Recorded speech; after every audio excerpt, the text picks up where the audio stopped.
Welcome to my class.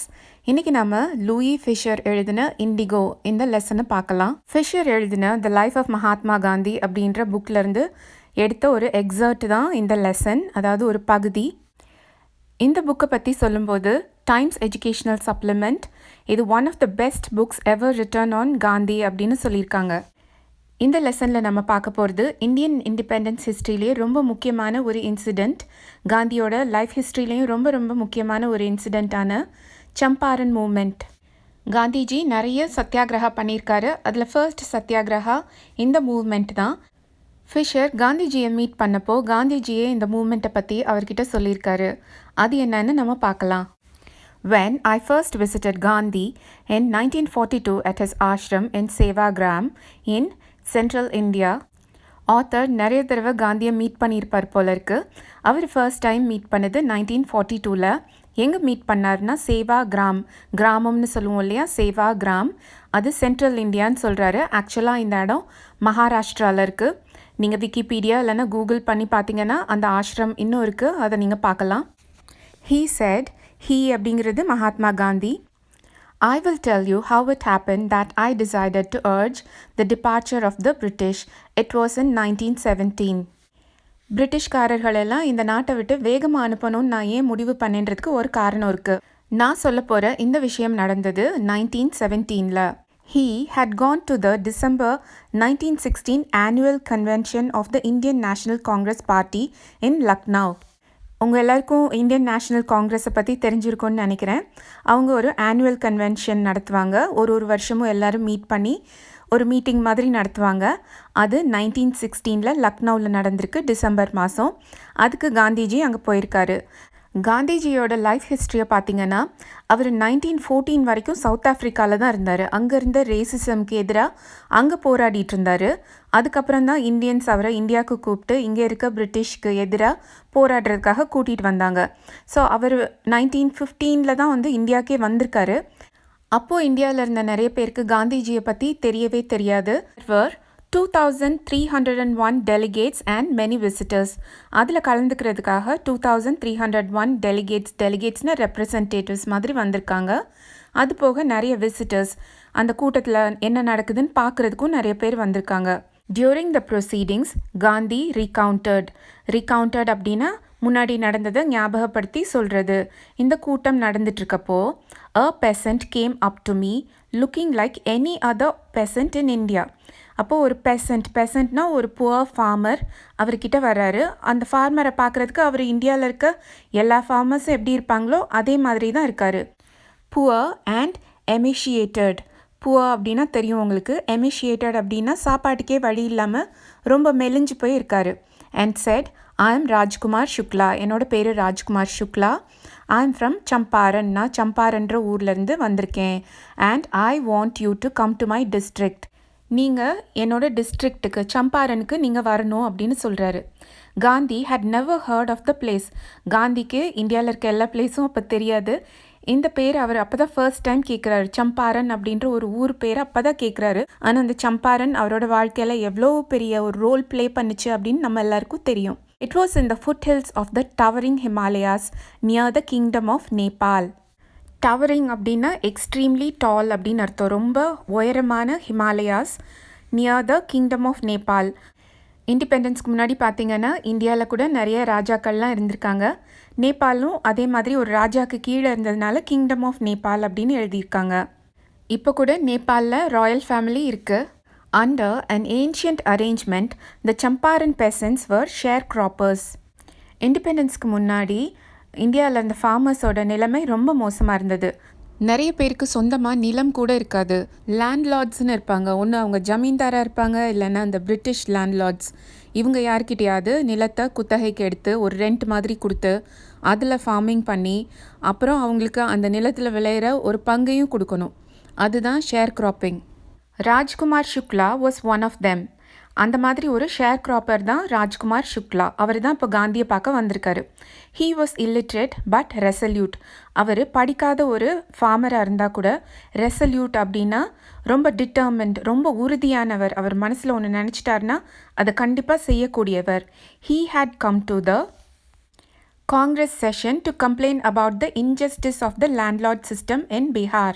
அப்போது பீகாரில் இருந்த இந்த மோசமான லேண்ட்லார்ட் சிஸ்டமை பற்றி கம்ப்ளைண்ட் பண்ணுறதுக்காக தான் அவர் இந்த செஷனுக்கே வந்திருக்காரு. And somebody had probably said speak to Gandhi. அவர்கிட்ட யாரோ சொல்லியிருப்பாங்க போல இருக்கு, காந்தி கிட்ட போய் இந்த விஷயத்தை பற்றி பேசுங்க அப்படின்னு.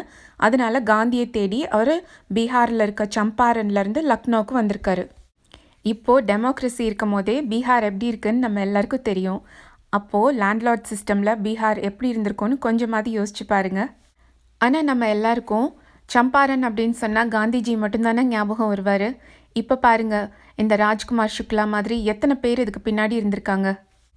இப்போ நாமெல்லாம் அனுபவிக்கிற இந்த இண்டிபெண்டன்ஸ் ஒன்றும் நமக்கு அவ்வளவு ஈஸியாக கிடச்சிடல. Gandhi told Shukla he had an appointment in Kanpur. Gandhiji Shukla கிட்ட அவருக்கு உத்தரப்பிரதேஷில் இருக்க கான்பூர், இப்போ அதோட ஸ்பெல்லிங் KANPUR, அப்போ ஸ்பெல்லிங் வேறு மாதிரி இருந்திருக்கு. அடுத்து கான்பூருக்கு போகணும். And was also committed to go to other parts of India. இந்தியாவில் இருக்க நிறைய இடங்களுக்கு போக வேண்டியிருந்தது. Shukla accompanied him everywhere. காந்திஜி அதுக்கப்புறம் எங்கெங்கே போனாரோ அங்கே எல்லாம் சுக்லாவும் அவர் கூட போனார். Then Gandhi return to his ashram near Ahmedabad. எல்லா இடத்துக்கும் போய் முடிச்சுட்டு கடைசியாக காந்திஜி குஜராத்தில் இருக்க அகமதாபாத்தில் உள்ள அவருடைய ஆசிரமத்துக்கு திரும்பி போகிறாரு. Shukla followed him to the ashram. Shukla அங்கேயும் அவரை தொடர்ந்து போயிடுறாரு. 4 weeks he never left Gandhi's side. ரொம்ப வாரங்களுக்கு அவர் காந்திஜியை விட்டு வேறு எங்கேயுமே போகலை, பக்கத்துலேயே இருந்தார். Fix a date he begged. காந்திஜிக்கு நிறைய அப்பாயின்மெண்ட்ஸ் இருக்கும் இல்லையா, நிறைய டேட்ஸ் எல்லாம் ஏற்கனவே கொடுத்து வச்சுருப்பாரு. அதனால் அவர் கூட சம்பாரன் போகிறதுக்கு ஒரு டேட் ஃபிக்ஸ் பண்ண சொல்லி கெஞ்சுறாரு. Impressed by the sharecroppers tenacity and story. Tenacity அப்படின்னா உறுதி. அந்த ஷேர் கிராப்பர் சுக்லா அவரோட உறுதியை பார்த்து அப்படியே இம்ப்ரெஸ் ஆகிடுறாரு காந்திஜி. அது போக அவரோட கதையெல்லாம் வேறு சொன்னார் இல்லையா, அதெல்லாம் கேட்டுட்டு Gandhi said, I have to be in Calcutta on such and such a date. Come and meet me and take me from there. நான் இந்த குறிப்பிட்ட தேதியில் கல்கட்டாவில் இருக்கணும், நீ அந்த இடத்துக்கு வந்து அங்கேருந்து என்னைய சம்பாரன் கூட்டிகிட்டு போ அப்படின்னு சொல்லிடுறாரு. Months past. பல மாதங்கள் ஆயிடுச்சு. ஏன்னா காந்தி ரொம்ப பிஸியான ஒரு பர்சன் அப்படிங்கிறதுனால அவர் கொடுத்த அப்பாயின்மெண்ட் பல மாதங்கள் தள்ளி இருக்கு. Shukla was sitting on his hunches at the appointed spot in Calcutta when Gandhi arrived. Gandhiji Calcutta போகிறதுக்கு முன்னாடியே சுக்லா அங்கே வந்து வெயிட் பண்ணிகிட்ருக்காரு.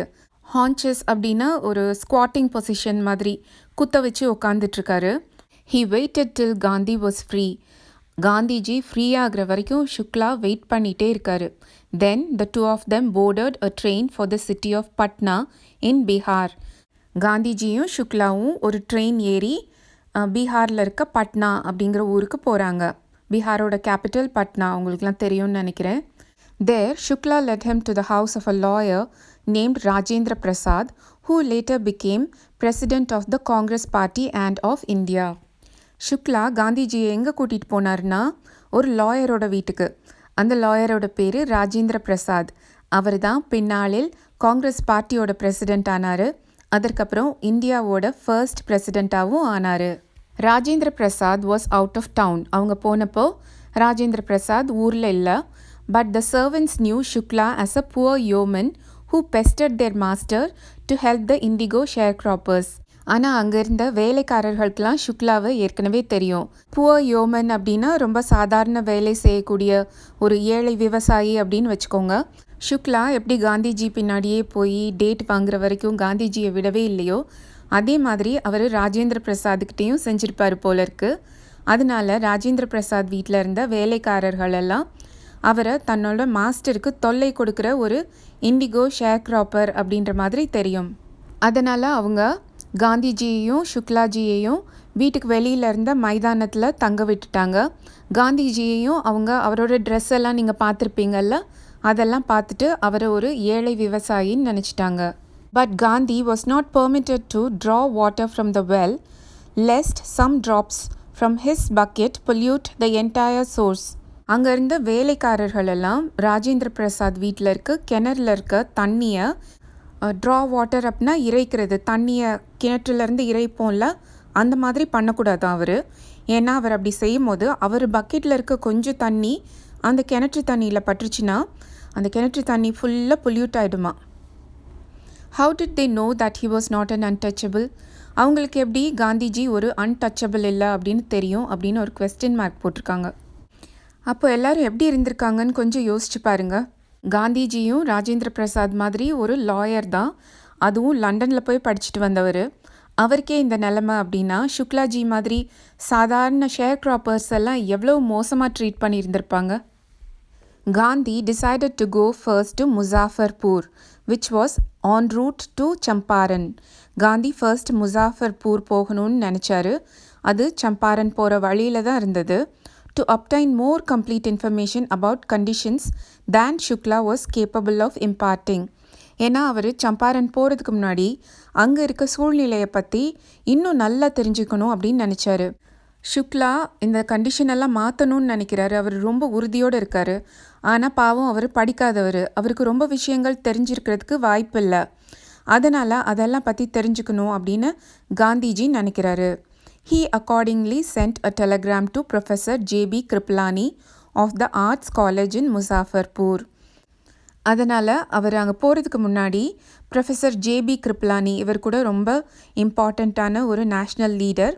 அவர் அந்த சமயத்தில் முசாஃபர்பூரில் இருக்க ஆர்ட்ஸ் காலேஜில் வேலை பார்த்துட்டு இருந்தார். அவருக்கு டெலகிராம் அனுப்பி அங்கே வரப்போகிறதா சொல்கிறாரு. whom he had seen at Tagore's Santiniketan school. Rabindranath Tagore கொல்கத்தாவில் ஒரு பெரிய ஆர்ட் ஸ்கூல் மாதிரி வச்சுருந்தார், சாந்தினிகேதன்னு சொல்லிட்டு. இப்போது சாந்தினிகேதன் பெரிய யூனிவர்சிட்டியாக இருக்குது. இப்போது கல்கட்டாவிலேருந்து தானே காந்திஜி வந்தார். அங்கே காந்திஜி ஏற்கனவே கிருப்லானியை பார்த்துருக்காரு. The train arrived at midnight, 15 April 1917. பாருங்க, காந்திஜி இந்தியாவில் எங்கெங்கெல்லாம் போயிருக்காரு. அதுவும் இப்போ மாதிரி ட்ரெயினில் ரொம்ப வசதியாகவும் இருந்திருக்காது. Kripalani was waiting at the station with a large body of students. அங்கே கிருப்லானி தன்னோட ஸ்டூடெண்ட்ஸ் கூட வெயிட் பண்ணிகிட்ருக்காரு. அதுவும் கொஞ்சம் ஸ்டூடெண்ட்ஸ் இல்லை, லார்ஜ் பாடி, நிறைய ஸ்டூடெண்ட்ஸோட வெயிட் பண்ணிகிட்ருக்காரு. Gandhi stayed there for 2 days in the home of Professor Malkani, a teacher in a government school. Muzaffarpur போனதுக்கப்புறம் அவர் மல்கானி அப்படிங்கிற ஒரு ப்ரொஃபஸர் வீட்டில் தங்கியிருக்காரு. அவர் ஒரு government school employee. It was an extraordinary thing in those days, Gandhi commented. இந்த வார்த்தைகள் காந்தி ஆத்தர்கிட்ட சொல்லியிருக்காரு. இது அந்த நாட்களில் ரொம்ப அசாதாரணமான ஒரு விஷயம். அதாவது இந்த பிரிட்டிஷ் ரூலில், பிரிட்டிஷ் கவர்மெண்ட்டுக்கு கீழே இருக்க ஒரு ஸ்கூலில் அவர் வேலை பார்க்குறாரு டீச்சராக. அவரோட வீட்டில் போய் காந்தி தங்கியிருக்காரு அப்படின்னா அவருக்கு கண்டிப்பாக கவர்மெண்ட்லேருந்து பிரச்சனை வரும். அதையும் தெரிஞ்சுட்டு அவர் தங்க வைக்கிறாரு. For a government professor to harbour a man like me. Harbour அப்படின்னா தங்க வைக்கிறது, இடம் கொடுக்கறது. லைக் மீ அப்படின்னா கவர்மெண்ட்டுக்கு எதிராக போராடுற அவரை போல் ஒருத்தரை அவங்க வீட்டில் தங்க வைக்கிறது எவ்வளோ பெரிய ரிஸ்க். இன் ஸ்மாலர் லொக்காலிட்டிஸ்னால் இந்த முசாஃபர்பூர் மாதிரி ரொம்ப சின்ன ஊர்களில் the Indians were afraid to show sympathy for advocates of home rule. Show sympathy, கருணை காமிக்கிறதுக்கு, இரக்கம் காமிக்கிறதுக்கே ரொம்ப பயப்பட்டாங்களாம். அட்வொகேட்ஸ் அப்படின்னா சப்போர்ட் பண்ணுறவங்களுக்கு, ஆஃப் ஹோம் ரூல். இந்தியாவில் இந்தியன்ஸ் தான் ரூல் பண்ணணும், மற்ற நாட்டுக்காரவங்க ரூல் பண்ணக்கூடாது, முக்கியமாக இந்த பிரிட்டிஷ் ரூல் இருக்கக்கூடாது அப்படின்னு சொல்கிற காந்தி மாதிரியான ஆள்களுக்கு இரக்கம் காமிக்கிறதுக்கு, அதாவது தங்குறதுக்கு இடம் கொடுக்கறதுக்கு எல்லாரும் ரொம்ப பயந்தாங்களாம். அதனால் ப்ரொஃபஸர் மல்கானி செஞ்சதை ஒரு எக்ஸ்ட்ராடினரி திங் அப்படின்னு சொல்கிறாரு.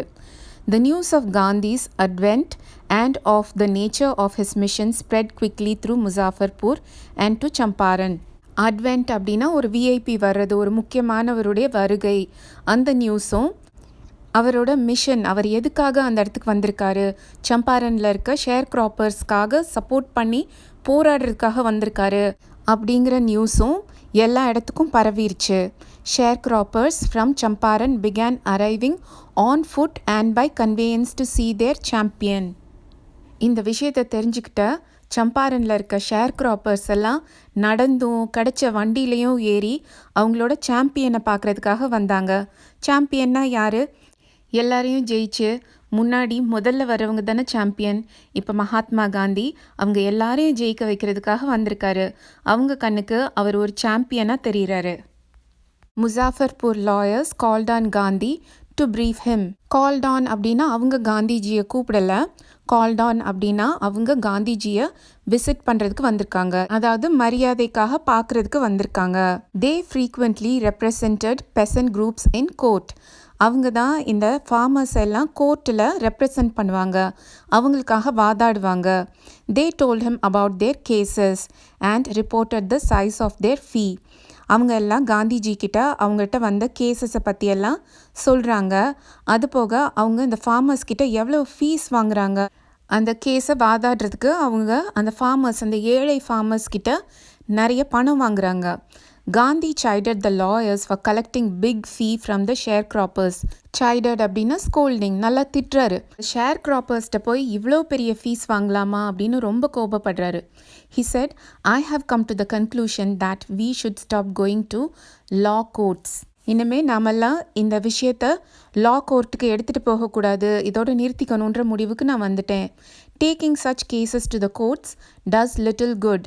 இந்த மாதிரி கேசஸை நம்ம கோர்ட்டுக்கு கொண்டு போனோன்னா நமக்கு ஒரு நல்லதும் நடக்காது. Where the peasants are so crushed and fear stricken, law courts are useless.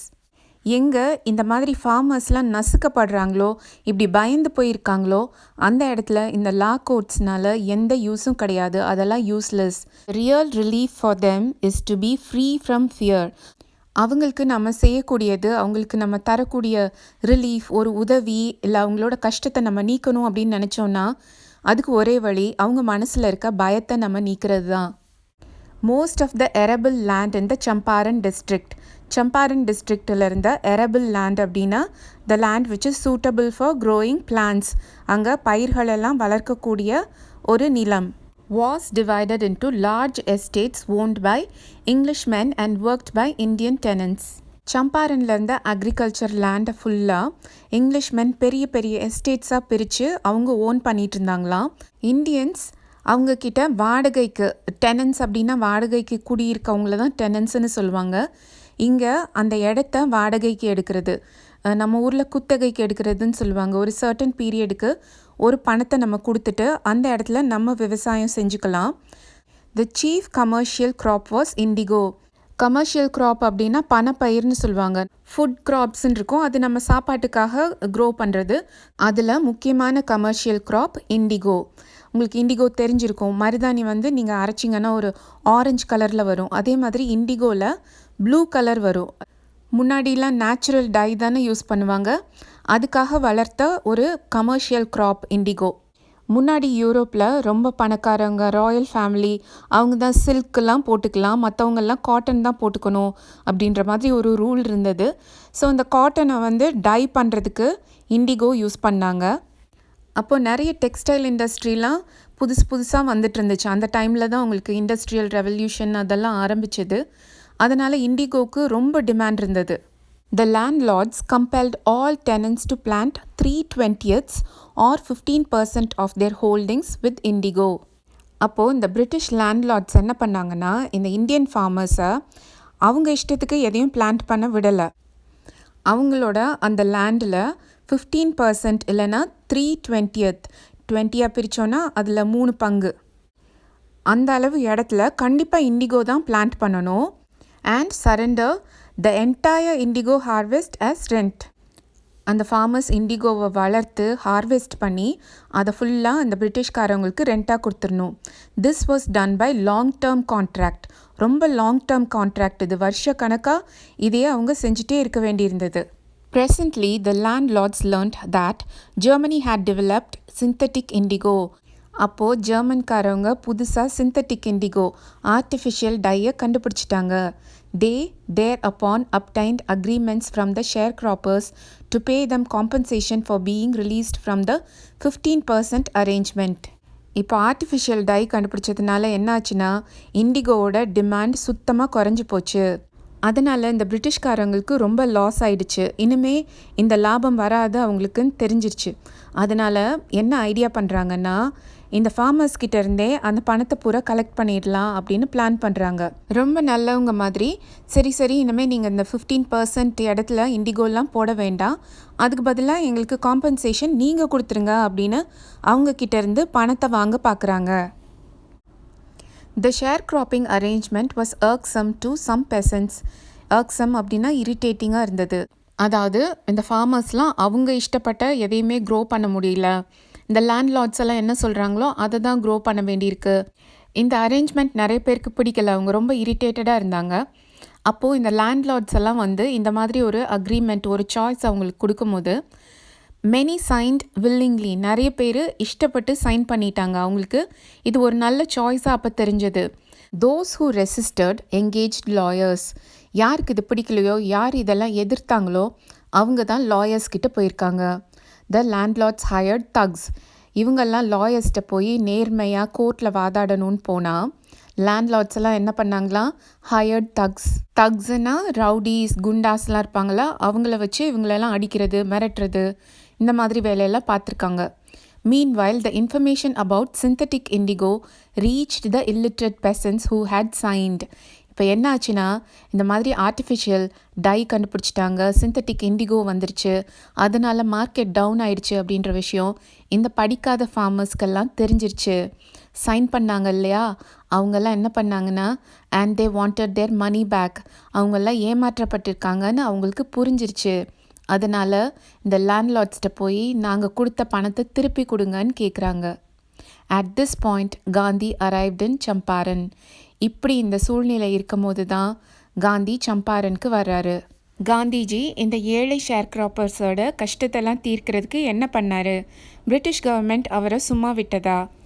இதெல்லாம் நம்ம அடுத்த பார்ட்டில் பார்க்கலாம். அதோட லிங்க்கை நான் டெஸ்கிரிப்ஷன் பாக்ஸில் கொடுக்குறேன். ப்ளேலிஸ்ட்லேயும் செக் பண்ணுங்கள். ப்ளேலிஸ்ட்டில் போய் சிபிஎஸ்சி கிளாஸ் 12 இங்கிலீஷ்னு பார்த்தீங்கன்னா 2 பிளேலிஸ்ட் இருக்கும். ஒன்று தமிழில் இருக்கும், ஒன்று இங்கிலீஷில் இருக்கும். ரெண்டையும் செக் பண்ணுங்கள். Hit the subscribe button, keep the bell icon on, like the video and share the video with your classmates and friends. See you in next class.